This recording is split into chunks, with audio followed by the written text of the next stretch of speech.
আপুনি ডিপ্ৰেশ্যনত ভুগি আছে নেকি? আপুনি ডিপ্ৰেশ্যনৰ পৰা কেনেকৈ বাহিৰ হ'ব? তাৰ বাবে আপুনি দিনলিপি তৈয়াৰ কৰক। আপুনি দিনটোত যি কামেই নকৰক কিয় দিনলিপিত আপুনি লিখা কৰক।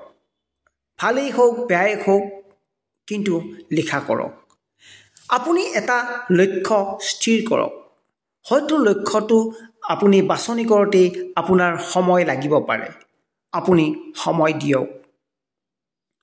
আপুনি ৰাতিপুৱা আৰু গধূলি শাৰীৰিক ব্যায়াম কৰা অভ্যাস কৰক। শাৰীৰিক ব্যায়ামে আপোনাৰ মন সতেজ কৰি ৰাখিব। খোৱা খাদ্যৰ প্ৰতি আপুনি নজৰ কৰক। খাদ্যসমূহ আপুনি ভালকৈ খাবলৈ চেষ্টা কৰক, যি আপোনাৰ স্বাস্থ্যৰ বাবে ভাল হয়।